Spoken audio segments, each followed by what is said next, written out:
They have been improving. They have been certainly on an upwards trend. This is the biggest test to see how good they have gotten. How much have you improved? Because Cloud9 has looked like the best team in the league, full stop, I think. And coordination is going to be the name of the game for TSM. How well can they work with Mike Young? Because they have been able to get individual leads. They have still had great performances individually, but they have not pulled it together, right? They have not worked well as a team, extended leads, as they were talking about on the desk. And if TSM win, you can show again that the top two are vulnerable, that it's not just Echo Fox and Cloud9 and then everyone else, that they can be in the mix. Say, sneaky Ezreal priority. Okay, interesting. You see quite a few bans targeted at the mid lane throughout ban phase, but Ezreal's the one to go to. One of the things I really do like about Ezreal, and I'm not the biggest fan of the champion, but one of the biggest strengths is how sustainable you are on your own, right? You can have your support roaming everywhere on the map, and when Smoothie is having an MVP caliber performance, he's affecting so many different lanes, he's getting out on the map and changing the course of the game.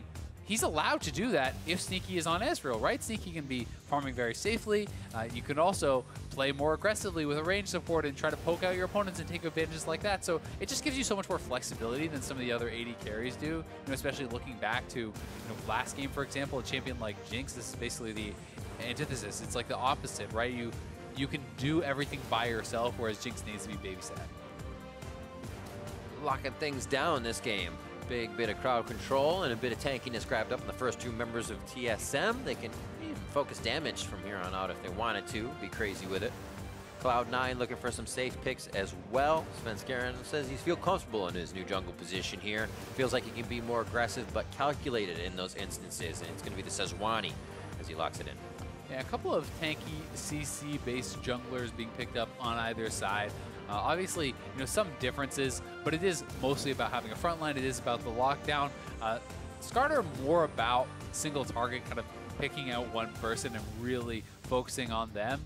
And one of the big strengths that Skarner has, in my opinion, is it's somewhat similar to Malzahar in that you can force people to buy QSS when they don't want to, right? You can kind of make them pay this tax and say, okay, well, I would like to complete my death cap, or I want to build a voice staff, but I need a QSS, or he can just flash ult me and I'm going to die every fight.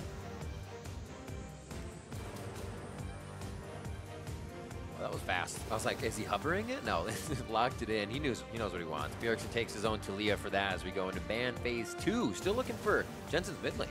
And this is going to be an interesting second phase of picks and bans because there is not draft parity. There's an AD carry on one side for Cloud9, not for TSM, so I'm expecting C9 to throw some bans the way of Sven and try to get themselves an advantageous matchup there on the bot side. And likewise for TSM, they want to take out anything they think would be really problematic for Bjergsen in the mid laner here. And that is why they're going to be taking off the Corki to start and looking for any other bad matchups they may be somewhat concerned about. There's also flexibility to look to the top side and things like that, anywhere your opponents have not selected their role. What if they look towards the Zillion for Jensen next? As it being a play earlier in the split for him, Camille away from Hanser. Always having a pretty great effect on tanky or damaged champions, can really switch his role, or style of play I should say, from whatever he is picking. Definitely so. The Camille makes sense when you already have shown your Gnar. As far as the Zillion, I'm not sure. I feel like for my preferences with a comp like this, I don't know if you have enough consistent DPS. When you're playing something like a Zillion and you've already drafted a couple tanks in the front line, I feel like you're not going to have enough consistent damage to actually warrant that Zillion pick. I feel like you need that Hypercarry, you need the Tristana or the Jinx or something along those lines. TSM now hovering the Zillion pick. Orange still on the board, need a top laner as well, and they're going to lock that one in. I mean, that could be TSM saying, we think you're going to pick Zillion, right? That could be them kind of poking a little bit of fun at Jensen, and we'll see if he actually does decide to go to it. It certainly can work. I just feel that sometimes if you're on even grounds, especially depending upon what TSM chooses here too, right? Because it's not like TSM has their AD carry yet. But an Orianna, I think, would make quite a bit of sense because it is someone who has pretty safe wave clear and is offering more teamfight punch, generally speaking, than that of the Zillion. Definitely a played champion here for Cloud9, or I should say for Jensen, but the Orianna has not been taken by him this split, so that'll be his first play here in the spring. And a hover now. 17 seconds left for Cloud9. TSM kind of looking at this composition, thinking, what do we need last? In that AD carry position, Sven gets his last choice. And it's kind of weird to see Tristana left up this late, all the way in down. the draft as the last pick of that draft. Is definitely a very, very strong AD carry. A lot of frontline here for the Tristana as well. You had the Ornn, the Braum, and the Skarner all working as that front line, but on both sides, I think there is a lot of protection for the AD carries. Likewise, you essentially have that triple front line coming out of Cloud9. You have the protection of the Orianna ball, and you also have the ability to drop that Taric ultimate as the Gnar is going in, as the Sejuani is going in, and really get an advantageous start to the fight. And Smoothie has really just been at the top of the charts for support players this season, and on point with those Cosmic Radiances, on point with just kind of protecting, controlling vision. So see if this Taric puts him in another position to do so. Tanks it supports, pretty good damage across the board as we go up. And I am excited to see this matchup. TSM versus Cloud9, definitely a difference in score lines. TSM would like to change that in their favor. Yeah, they really would. And Cloud9 would like to finish their first round robin with just with the one Fox. loss, Yeah, right? 8-1. Stay tied at first. They're trying to compete for that and have really surprised, I think, a lot of people with how good they have been despite the roster changes that have come through. Licorice, a rookie, has been competing and besting a lot of these incredible players. You know, some of the best top laners in the world that have come over from LCK and has not played up against Haunter yet, but is going to get his shot at a guy that a lot of people consider to be the best North American top laner. And one thing I've noticed about Licorice is that mentality keeps him from kind of never going into a dark place. Always feels like there's a way out, knows the team will be behind him, a smile on his face. He's kind of like another wild turtle up and coming. You ever see this guy, all you see is teeth. He is happy to be there and playing, and I think it's been very moldable for Cloud9 to put him in a great position. Definitely so, and when you're winning and when you have faith in the team, hey, things are looking good, right? For sure. You're definitely going to be on that up and up, and we'll see if he can carve out an advantage for himself on the top side of the map, because Gnar could have that split push advantage against an Ornn, and it's actually going to be Predator Skarner. So this is actually something really cool. Ooh. I was very excited about The Predator vroom vroom. when it came in as far as a new rune. It's something that I was playing with a lot of, you know, things like Predator Warwick and Predator Olaf and even Hecarim could be really fun to play around with. But the guaranteed power is fairly low on it. You don't always get much out of it because not only is it a fairly long cooldown, it's a channel that if you're hit while you're interrupted, you actually have that channel stopped. It puts a cooldown on it. So there is quite a big cost, but that being said, it gives you a lot of early gank power, and sometimes it can set you up to make ganks happen that you would otherwise not be able to do pre-6. You go back, you get early boots, you channel that Predator. It's almost like you have a double summoner, like you have a mini Ghost plus a Flash. Well, you got Svenskeren doing what he can to try and play against that. And a reminder that when you do tune in tomorrow, that Sundays have a new start time. The NALCS countdown kicks off at 11:30 a.m. PST. And Game 1 of TSM and Clutch Gaming will start at noon. So countdown at 11:30 a.m. and the games will start at noon. So be sure you get up and get that popcorn started early, right? Exactly. Maybe do a Popcorn little bit of grilling, a little bit of barbecue going. Yep, you set know, it up. Get some dogs on the grill. Early morning dogs, that's what I like. We'll start off in nice. the jungle now. Svenskeren picking up his red with a little bit of help. Some blue for Mike Young as they are off. And I guess not running, scuttling? Off and scuttling. I'll give you scuttling. All right. I think that one works. That sounds good. Mike Young going to be pulling back into the Spire. You know, it is a pretty straightforward thing, but you always want to be clearing, if possible, within the kind of circle of that Spire. It's giving spires, you additional attack speed. It's giving you all the mana regen. And his opponent, looking pretty Flex good. Karen. Soulskaren. Soulskaren. He's doing well. I mean, he's having a gold advantage at 15. That is definitely something that they wanted from him. They wanted to have that early game power. And despite the fact that he has been more on the tanks, he has been contributing very heavily.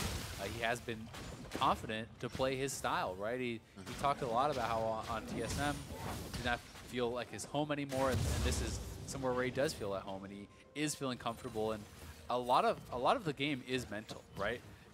Yes, there are reaction times, and there's things like this that is more of a physical or whatever you want to call it style, but being able to have a positive mindset and being able to have confidence in all these games, exactly, right? Like that makes such a big difference, and this is kind of the opposite of what Vitas was talking about with 100 Thieves, where he felt that they were struggling as far as being tilted and not sure that they trust each other's opinions and these sorts of things, right? When you have that confidence, sometimes it just feels like everything is working.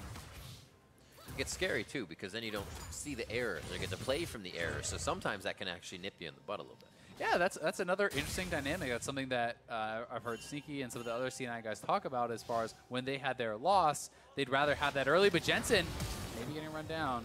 Almost gets hit. That fracture gets himself out, so no crowd control. What was follow? Bjergsen just cleansed. He did. I think that's just a straight up misclick. There's no reason to use the cleanse. So instead of just a straight up summoner advantage, it's actually a 1-for-1.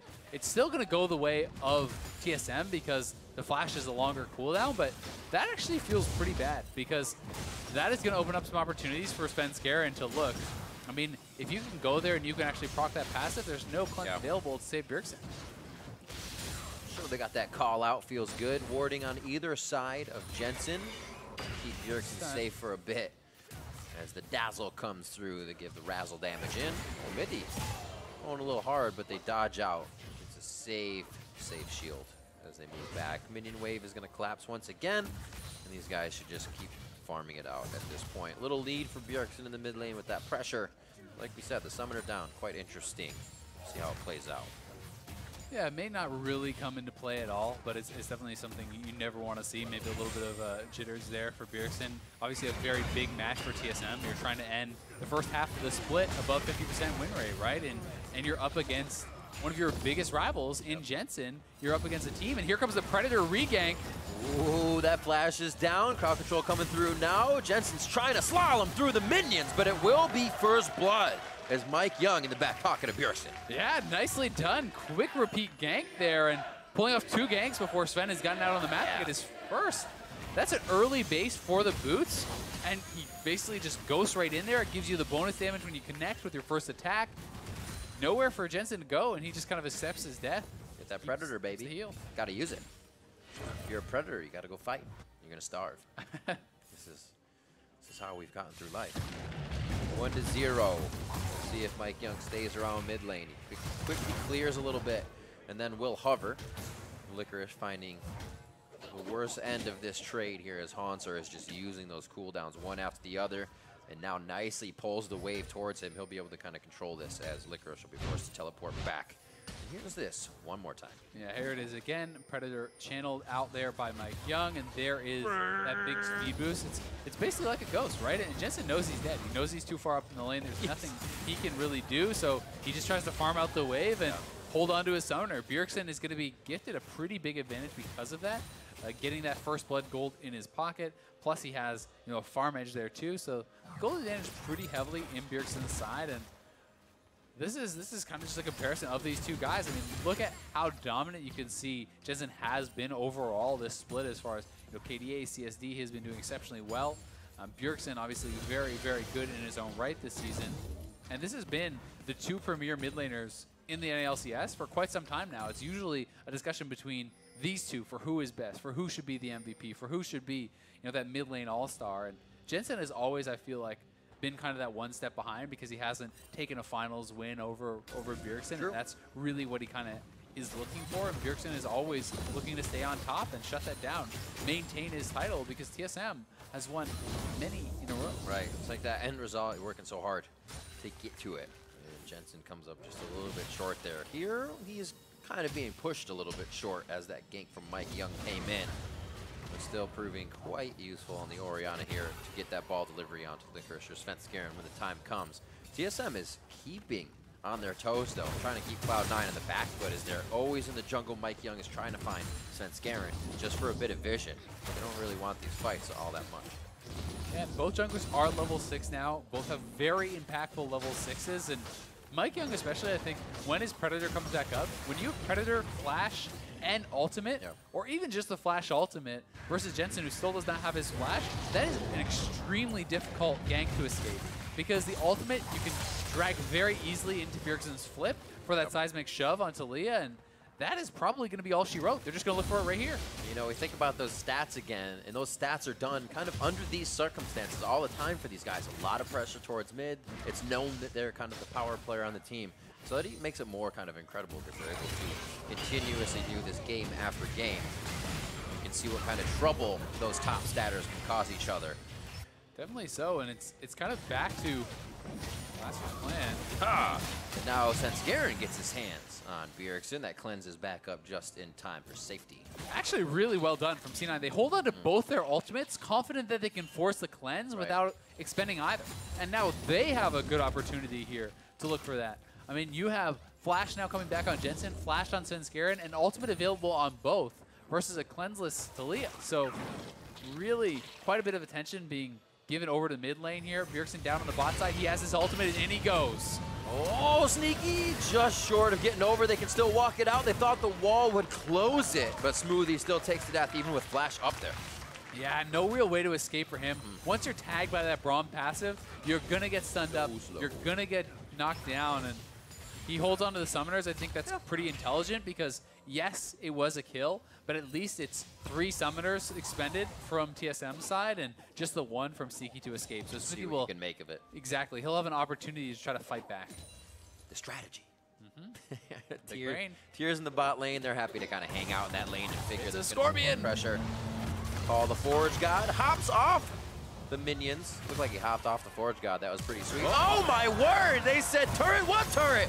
My goggles, they see nothing, and they may not see a Licorice anymore. He gets away, Svenskeren at the last second. What a play by Svenskeren! Mike Young still in a sore spot. Licorice looking for one boomerang. He's gonna get They could help solidify the kill. Dodges the fracture. Mike Young back and forth, just biding his time, but still holding his breath, because he is going down, and Licorice even picks it up. The red buff and the kill over to Licorice there, and that just looked like such an overforce from Mike Young. Diving deep under that turret, flashing in to try to pull him out from it, and Svenskeren gets there just in time to turn the game on its head. That last moment, those kind of plays make you reach too. They make you go that extra distance, and Svenskeren was there. Here it is again. Yeah, Licorice honestly just reacted very quickly. He gets a lot of distance here, and I was pretty surprised to actually see them commit to it after he got the double hop. But Mike Young, Predator pop, flashes in. Svenskeren is working his way up there, and they just don't have enough damage to finish it off. Mike Young was tanking it up, and he actually dropped aggro, so he really kind of botched that dive. He did not hold on to the aggro for Haunter to finish off the kill, and he did not stay in to get the final hits to actually finish off Licorice there. So definitely a botched dive from TSM, and Licorice gets something out of it too.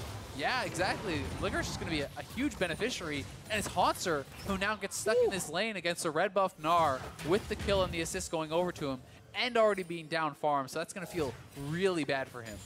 What a situation to play out for the new top laner for C9. Feeling pretty good. We'll see how now he can actually pressure that advantage, or Svenskeren has to, or wants to, I should say, keep coming up to press it. Dragonhoe is going to be a Cloud Drake over to C9, and it looks like Bjergsen will add some pressure. Bot lane's pushed in, I'm sorry, for TSM. The bot lane pushed in their favor here with TSM and Mithy gaining control over Smoothie and Sneaky. Definitely the case. It's just another example of how risky those turret dives are. They can sometimes be made to look so easy when they're executed flawlessly. But if you misstep and you juggle the turret aggro poorly, or you just are that one hit away from killing a Gnar, he goes mega, he gets the health back when Saren comes in. There's all these things that can go wrong, and it definitely has put Mike Young at a bit of a disadvantage, because Svenskeren had been farming. Mike Young had been putting on way more pressure. They still have the advantages mid lane because of that.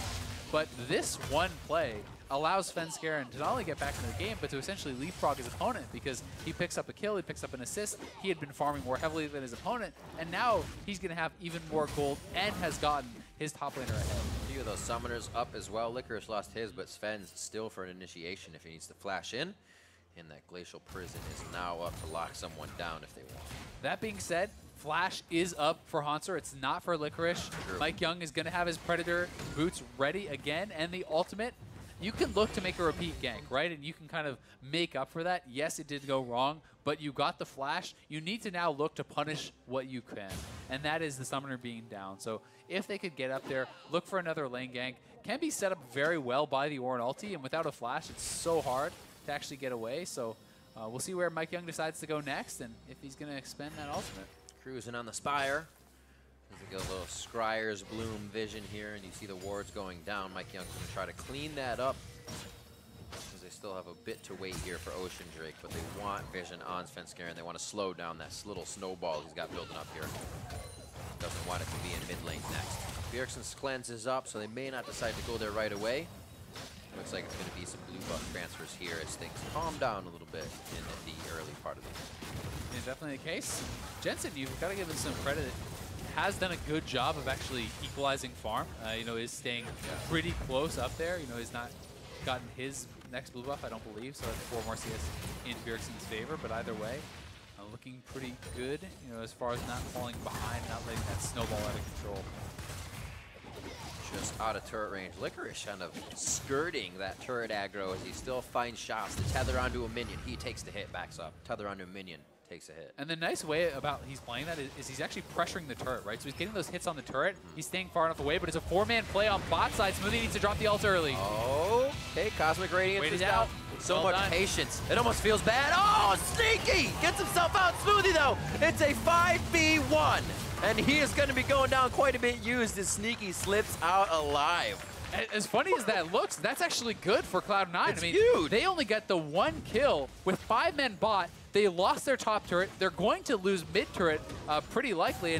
And top tier 2 is being pressured. So, dude, Sneaky's used to this. This is like solo queue for him every day. 5 bot lane.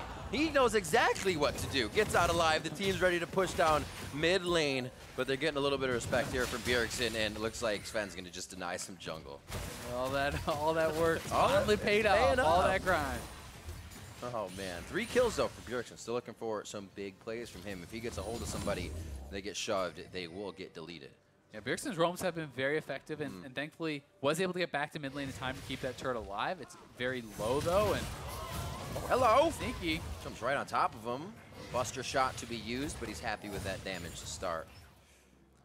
Yeah, push him out, get control of the jungle, get vision. This has been the name of the game all day today. This team's really fighting heavily over that, and the team that has done a better job has really won all the games. And we'll see if TSM is going to be able to control that for themselves, because they are trying to encroach on that bot side, enable themselves to get advantages down there. As Rift Herald going back to her room. So look at that aggro range. Thought he was taking it home. We'll see what happened here as Bjergsen all the way down, and they started this dive. Yeah, here's the play again. They have accepted, okay, we can't actually stop this first turret from going down top. Smoothie with a good ultimate. Sneaky, a lot of patience to actually wait out the ultimate. Then at the last moment is too many of TSM members honestly committed to the right side of the turret. Probably should have had people corralling them in more. When you have 5-men bot, you can afford to have someone to the far left of the turret to make sure he can't do that sort of a mad dash. And instead, they're focusing the turret. They're staying, you know, expecting C9 to just kind of make a last stand under it. And Sneaky finds his way out. Oof, look at that line of wards they placed while they were in the bottom side of the jungle, all the way down to that lane brush.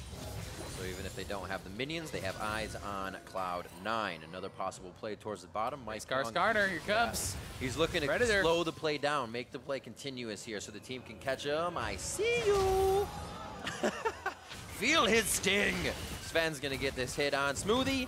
Another instance where he's going to hold those summoner spells.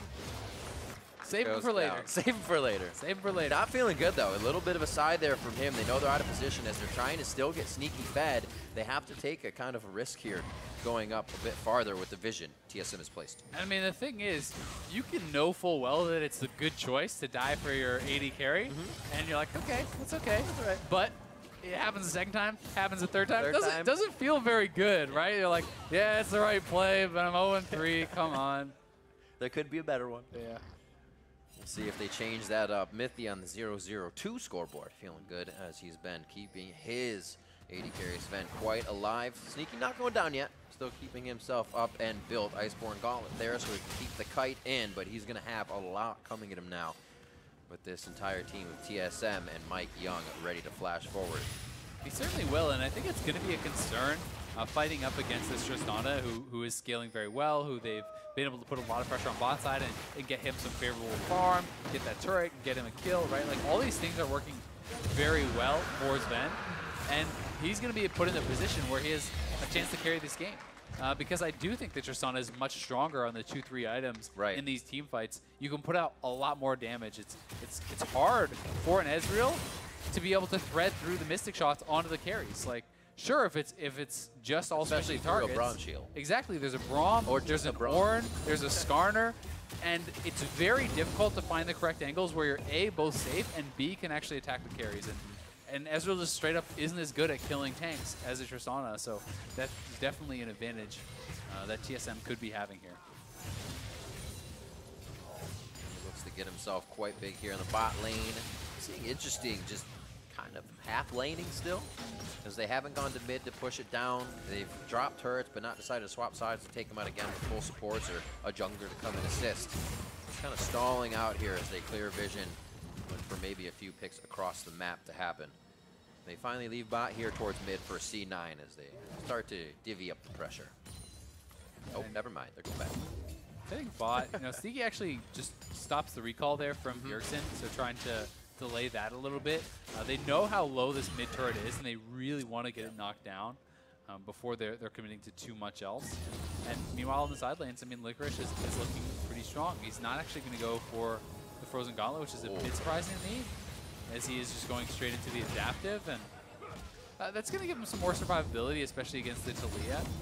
But this kind of tells you that he's thinking, well, the advantages are going to be gained more in team fighting, and that's more where I should look to kind of prioritize instead of just trying to push in and do more against this Ornn, because it's scary to try to push up that far and get a tier 2 when you know a Skarner could be popping Predator and running you down.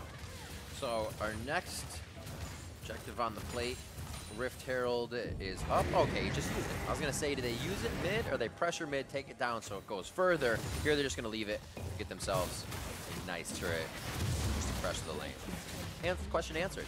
Look at that. Ask and thou shalt receive. 20 minutes in here. They get that one just before it despawns anyways, or had it and use it before Baron comes up. And now TSM knows the map's a little bit more open. They want to stop the wards from being placed any further. And they'll see if they can activate their own mid-engage. Yeah, you can see Mike Young and Mithy on the side there looking, and both teams are here. Oh, wow, what a hit there from Sneaky. Actually gets the pass through on Bjergsen. Mithy in a bad spot as he tries to save him. And the rest of the team had actually just bring it back. Sneaky gets it on the true shot barrage. Double kill. Sniper on the roof. Sneaky picks up a second, and that could prompt them to go straight for the Baron here, Riv. He hit the Mystic shot that made that possible, too. Skirted it right around Mithy. Great shots lead to great things, and that is Baron for Cloud9. 40 seconds after it spawns onto the Rift. Yeah, Mike Young not even going to try it. They're going to try to trade for this mid lane turret. Choice. Yeah, I think it is the right choice. When you're going up against a Taric who's in the Baron pit with that tier, you can keep everyone topped off the whole time. There's just no real risk to it because you're utilizing that passive, resetting your healing, and that means TSM knows there's no danger for C9 starting that up. So if you go over, they're all going to be full health and you'll just die, then they'll get the Baron. What a crazy way to turn, and not something you expect after such a quiet on the home front, right? Nothing's happening. There can't be 4 guys here. That's not going to happen. It did, and it does. You got to expect there's everybody or somebody in a brush anywhere around you. And it's one of those funny things because TSM had a lot of members around mid lane too, right? Yeah. And it actually gave that Bjergsen, moment that they walked away. It gives you a false sense of security because all these guys are here. You're like, great, we have 3 members mid. Surely, if Jensen steps up, he's just going to die. But Jensen had 4 members mid, right? They had the extra man there. And Jensen, starting it off with that shockwave was beautiful. And really now, C9 can start to pressure the map so much more heavily with the Baron buff. And they're going to look to extend this gold lead here and really open up a big lead. Mid's already down. That brings Licorice in so they can get the pressure on the turret. They'll also have a wall of bodies as a defense through this half of the jungle. Movement for them is quite easy as they have to get across. Mithy just went down. Does he go back? And they are going to stay here. Glacial Fissure goes back in. Turrets onto the minions. Not in a Svenskeren, so they actually waste a pretty big dive out there if they need to stop C9. However, I think they're happy to just keep poking in here with what they have. And the other big thing to point out is that this is a Warmogs on Svenskeren. So he trades out his health, but he's back to full, right? And yes, they did not get as much damage as they were hoping on Mithy, but he was saying even if we don't kill him, if we poke him down and push him off the turret, we will get that for ourselves. But they're looking for Licorice here in the mid lane, and it may be Hauntzer that's caught. Swept back Haunts are baited into a fight with the Mega Gnar. Actually gets themselves hit in as well from the shove of Bjergsen. Can he follow up with any damage, though? They all have to stay too far in the back line. Baron minions are denying a lot of that damage coming through as well from his volleys. And it's a second-tier turret in the mid lane for Cloud9. And that's big because they're controlling the minions all over the map here. Everywhere. They have the minions pushed up still in the bot lane. They can rotate right back down there, knock down a tier 2, or at least go for it.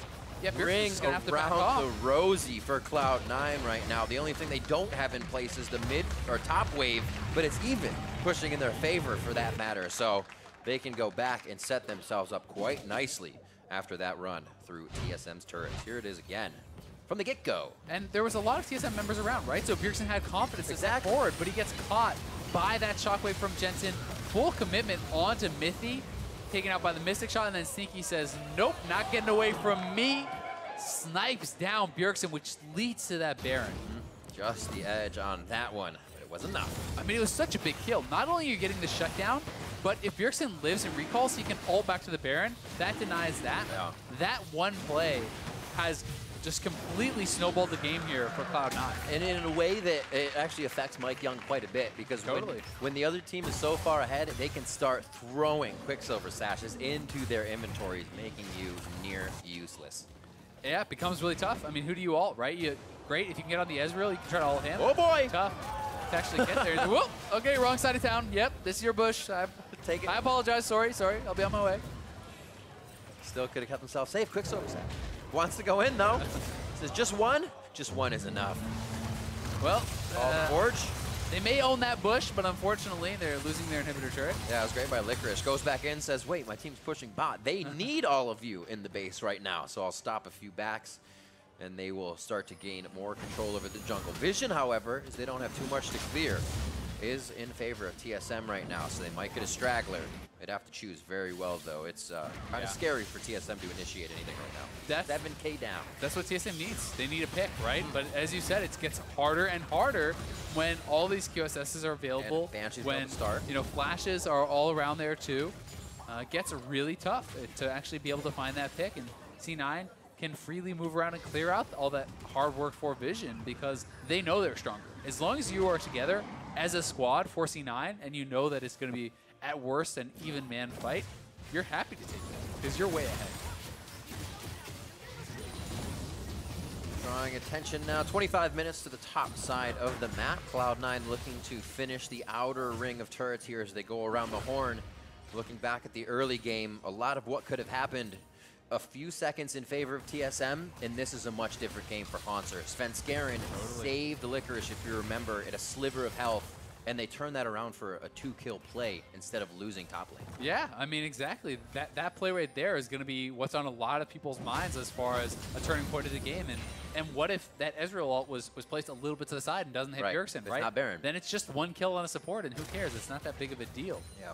But instead, this is a situation we're in. This is a situation TSM is going to have to try to battle back from. They do have a very strong Tristana, and they're looking for the fight. They want the fight in the jungle. Oh, Shockwave only used onto Mythy. Mike Young on the backside. Cosmic Radiance goes down.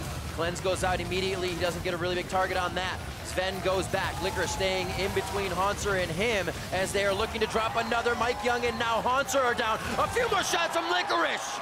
And he finds the 80 carry. Sven is down. And C9 with the advantage play now. Push mid. They're going to crack the base here. This is going to be inhibitor turrets. Maybe a couple inhibitors here. They can probably get both, honestly. C9 pushing in, and Mike Young not able to find anything in that fight. And they're on to Bjergsen now. If he goes down, it'd be really bad. Svenskeren pushing Bjergsen all the way back. That's the damage they want in the fight right now. The only damage, and he cannot get to any of the squishies on the back line. Licorice and the bottom turret have a field day.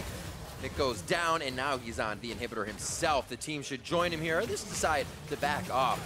Smart play from Cloud9 here, as they don't want to overstay their welcome. Yeah, play it safe. They know that the members are coming back up. One of the only ways TSM can get back into the game at this point is if C9 overstays, you ace them, you get the Baron. Yep. And here's this fight. And now watch, what is Mike Young really going to get done in this fight? He's looking for Sneaky, but Sneaky's retreating back behind his team. He ults the Taric with QSS, who's going into his own ultimate, really not able to have any effectiveness there. Sven is getting completely zoned out by Licorice, and He's not really able to get much done either. Haunter is not tanking enough at this point because he is behind. The team is kind of on a different page, and it feels like they're trying to go different ways. But when you get split up in this jungle corridor team fight, and C9 is all together as a squad in the Terra Cult, it's so hard to win. Oh. Oopsie. Yep, small oopsie. A flash from Smoothie there as they try to connect the Dazzle with a little bit more reach. Not quite able to get it, but mid lane's going to be pushing. Oh, man. The bottom lane inhibitor is open. Licorice wants to stick with the team for now because he has no TP, so that is one of the few things working in the favor of TSM at this point is Haunter's teleport, but how much can he get done elsewhere on the map with it? He wants to be with the team anyway and look for that engage, but it's going to have to be a great one, as now even Sneaky has that QSS. Yeah, so I was just going to say 4 and Banshee's Veil. Good luck. Yeah, I mean, your hope is basically somehow you knock off QSS from Jensen and then you ult him. A Winter's Bite can happen first. There's so many things that need to happen in order for TSM. And Cloud9 has all the windows open. They can go in whatever way they want at this point. And very close to getting themselves tied up with Echo Fox at 8-1.